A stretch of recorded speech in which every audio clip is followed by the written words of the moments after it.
현재 대한민국 공군의 허리를 책임지고 있는 4세대 전투기 F-15K를 4.5세대 전투기 F-15X로 업그레이드 시켜야 할 필요성에 대해서 이론을 제기할 사람은 그리 많지 않을 것입니다. KKMD 102화 러시아 수-35? 언제든 와라. 대한민국 F-15K 어드밴스드 이걸이 있다. 편에서도 이를 다룬 적이 있을 정도죠. 지난 2021년 3월 16일 발간된 미국의 군사 전문지 파퓰러 미케닉스 기사 내용을 보면 미 공군이 본격적으로 F-15X를 인수하여 테스트하기 시작했다는 사실을 알 수 있습니다. 그와 더불어 국내 언론에서도 F-15K를 X버전으로 업그레이드시키는 것과 관련된 기사들이 나오기 시작하는데요. 놀랍게도 59대의 F-15K를 업그레이드시키는데 들어가는 비용이 5조를 넘어선다는 사실이 알려지게 됩니다. 새로운 F-15X 기체를 도입하는 것도 아니고 기존 기체를 업그레이드 하는데 900억 가까운 비용이 들어간다는 뜻입니다. 이는 현재 신품 F-35의 구매 가격과 큰 차이가 없을 정도의 금액입니다. 먼저 생각해봐야 할 부분은 59대의 F-15K 업그레이드 비용으로 미국 보잉이 청구한 5조라는 금액을 어떻게 이해해야 할 것인지에 대한 문제입니다. 관련 자료를 찾다가 두 가지 자료를 선정해봤는데요. 미 공군이 F-15X에 대해 F-15 이걸2라는 정식 명칭을 부여했기에 저도 이제부터 F-15 이걸2로 부르도록 하겠습니다. 첫 번째 자료는 미 국방안보 협력국 가 2019년 10월 29일에 발행한 자료로서 일본 F-15J 98대를 F-15 이걸2 사양으로 업그레이드 한다는 내용의 정부 발표문입니다. 어떤 부품들이 몇 개나 어느 정도의 비용으로 교체되는지를 잘 알 수 있는 자료입니다. 두 번째 자료는 주간동아가 2020년 7월 18일에 게재한 칼럼입니다.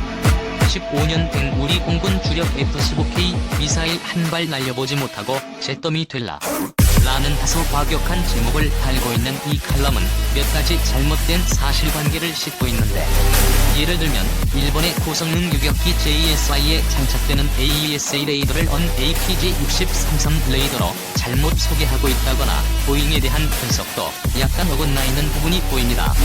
AN/APG-63은 F-15J 업그레이드 계획 초기에 논의되었던 레이더이고 현재는 보다 고성능인 APG-81 AESA 레이더로 교체되어 있는 상태죠. 어쨌든 첫 번째 자료인 미국 방안보 협력국의 자료와 2주간 동아 칼럼을 함께 비교해보면 놓치기 쉬운 몇 가지 흥미로운 사실들을 알 수 있습니다. 먼저 미국 방안보 협력국의 자료를 번역해보도록 하겠습니다. 미 국무부는 4세대 전투기 F-15J 전투기 98대의 구성을 4.5세대 고성능 일본형 유격기로 업그레이드하는 해외 군사 판매 계약을 45억 달러, 한화약 5조 원에 승인하기로 결정했다. 국방안보 협력국은 오늘 해외 군사 판매 계약이 성사되었음을 알리는 필수 증명서를 의회에 전달했다. 일본 정부는 98대의 F-15J 전투기를 고성능 일본형 유격기 구성으로 업그레이드하기 위해 미국 정부에 다음과 같은 주요 부품들을 요청했다. 예비 부품 5개가 포함된 103개의 APG-81 능동전자주사 배열 레이더, 예비 부품 18개가 포함된 116개의 첨단 디스플레이 코어 프로세서 II, 역시 18개의 예비 부품이 포함된 임무 컴퓨터, 그리고 마지막으로 예비 부품 3개가 포함된 101개의 AQ239 디지털 전자전 시스템이 바로 그것들이다.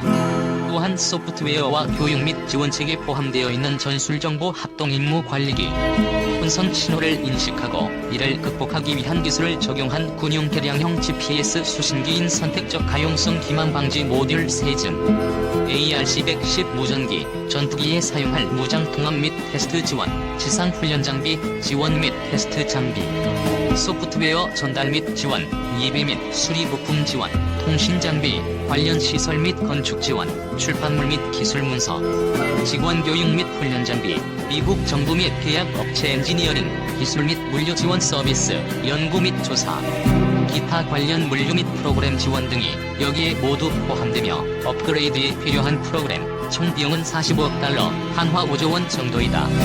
이번에 제안된 거래는 아시아 태평양 지역의 정치적 안정과 경제 발전을 위해 필요한 힘인 주요 동맹국 일본의 안보 개선을 통해 미국의 외교 정책 및 국가 안보 목표 달성을 뒷받침할 것이다.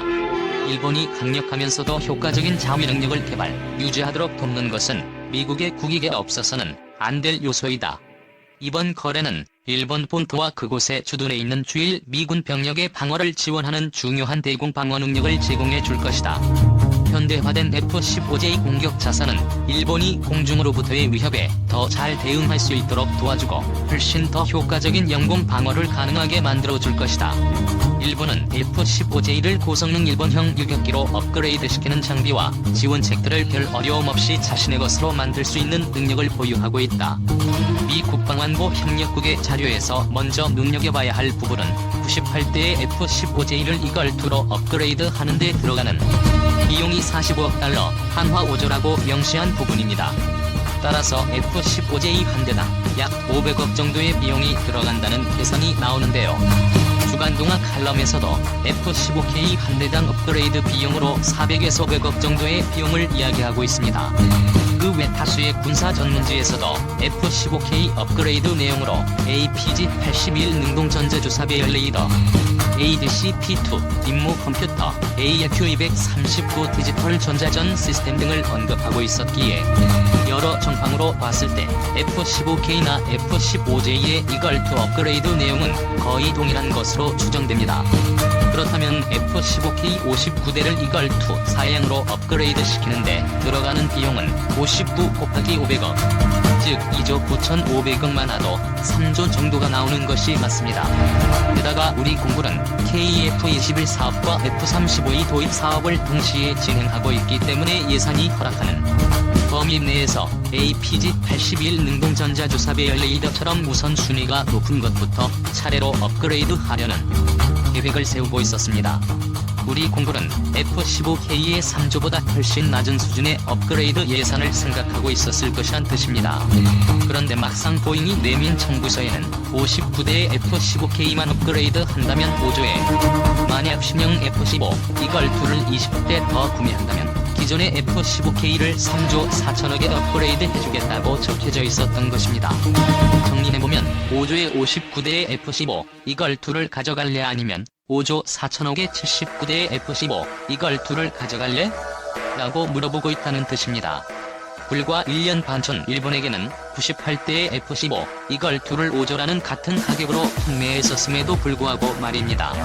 일각에서 일본 정부도 F-15J의 업그레이드 비용이 급상승해서 고민을 하고 있다는 말이 나오는데, 미 국방안보 협력국의 자료에 따르면 일본은 해외 군사 판매 형식으로 2019년 10월 29일 계약을 완료한 것으로 나타나고 있습니다.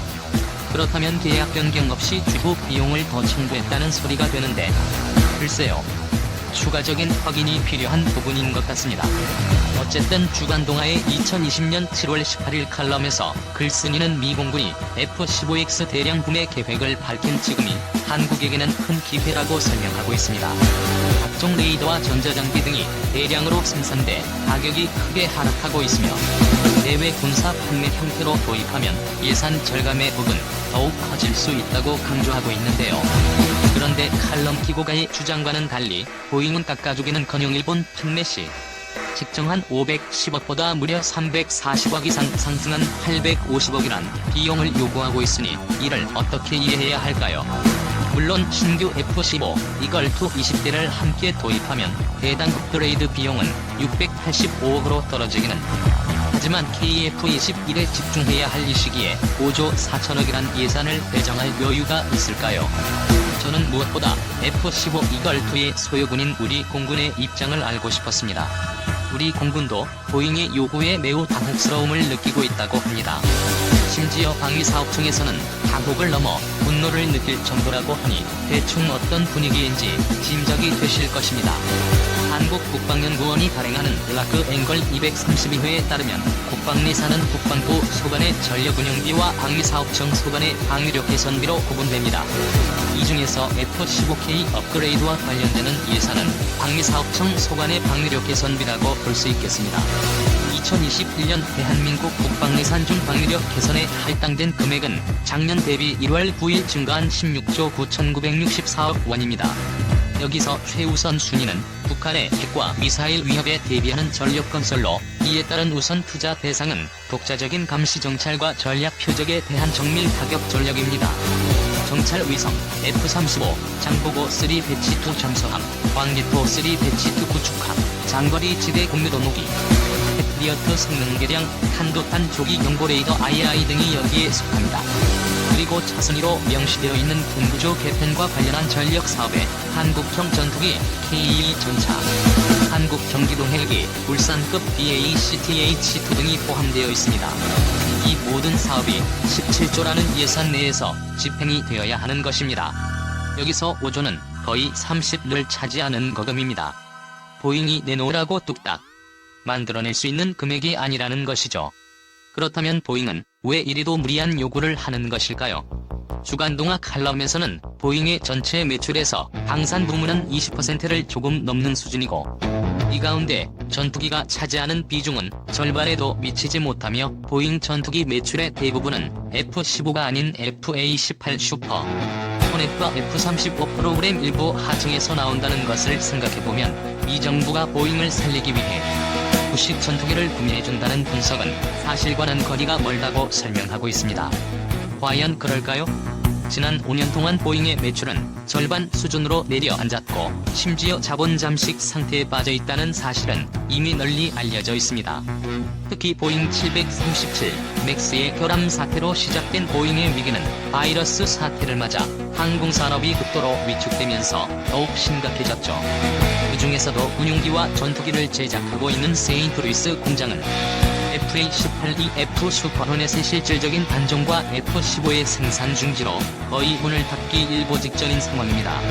훈련기 수주전에서 T-52를 물먹였던 T-7A 레드호크도 입찰가를 너무 저렴하게 책정한 데다 사부와도 이익을 나눠야 하니 보잉의 수익성 개선에 별 도움이 되지 못하는 상태입니다.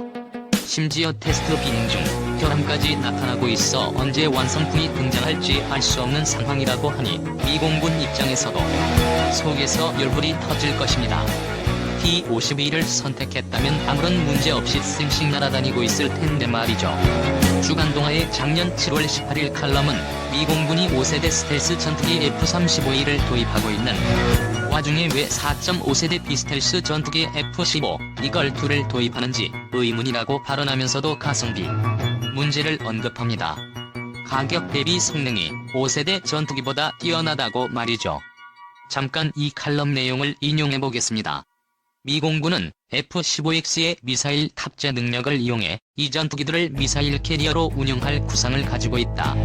적이 레이더에 잘 탐지되지 않는 F-35 스텔스 전투기를 전면에 배치하고 적이 레이더 경보장치에 탐지되지 않는 전자광학 조준 장치로 은밀하게 표적을 조준한 뒤 표적 정보를 이선의 F-15X에 분에 200km 거리에서 대량의 미사일을 날려 적 편대를 일거에 날려버리는 전술이다. F-35가 없다면 조기 경보기와 F-15X를 데이터 링크로 묶어서 조기 경보기가 보내준 표적 정보로 미사일을 발사하는 방법도 있다. 제가 KKEMD를 통해 정말 많이 언급했던 내용이네요.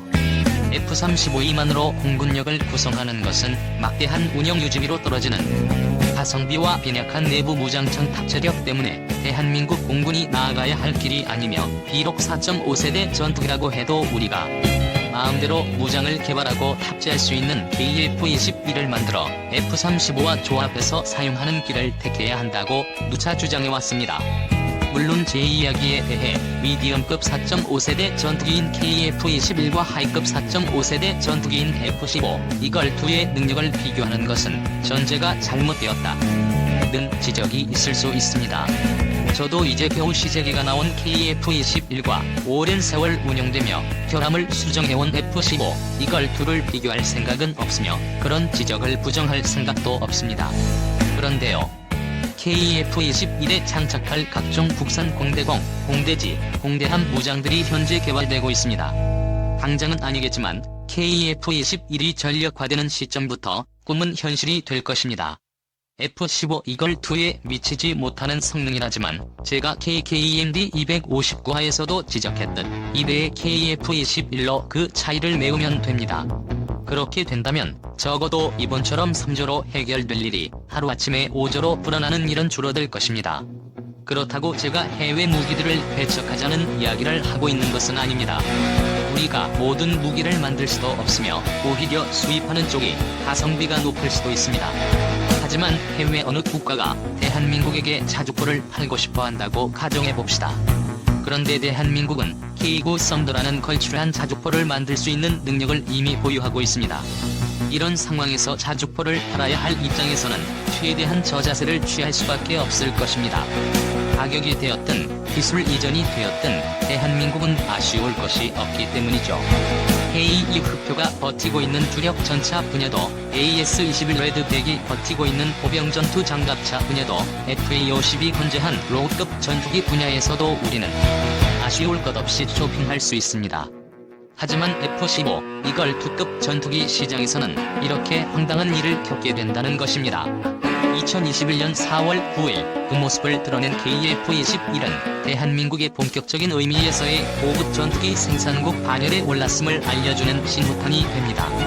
이제 우리 앞에 놓인 로드맵은 KF-21에 장착할 각종 국산 무장을 개발하는 일과 KF-21을 능가하는 5세대 혹은 6세대 하이급 전투기 KF-XII에 도전하는 일이 될 것입니다.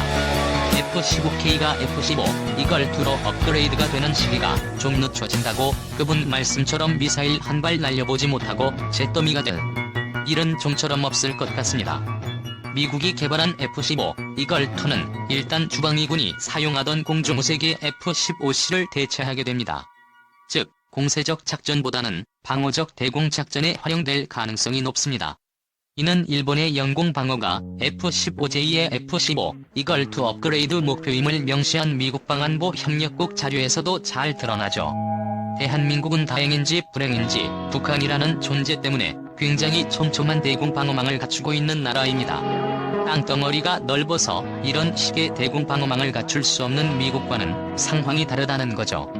중국과 미국이 눈을 부라리고 있는 상황에서 일본의 고성능 유격기가 F-15K와 공중전을 벌이는 일도 향후를 몇십 년 동안은 보기 힘들 것입니다. 결론적으로 대한민국은 아직 F-15K의 업그레이드에 대한 여유가 있으며 주간동화 칼럼 작성자의 주장처럼 미사일 한 방 쏴보지 못하고 잿더미로 변할 우려는 극히 낮다고 할 수 있습니다. F-35A나 촘촘한 대공방어망 그리고 해군과의 협조 등으로 F-15K를 당분간 끌고 갈 수 있도록 도와줄 보완책들이 어느 정도 갖추어져 있다는 뜻이죠. 지금 이 시점에서 무엇보다도 시급한 것은 F-15K의 업그레이드보다 KF-21에 장착할 국내 무장들의 개발과 완벽한 5세대 전투기를 지향하는 하이급 KF-XII의 개발에 대한 논의를 시작해야 할 때가 아닌가 싶습니다. 물론 이는 제 개인적인 견해일 뿐이며 이에 대한 반대 의견이 있을 수도 있습니다.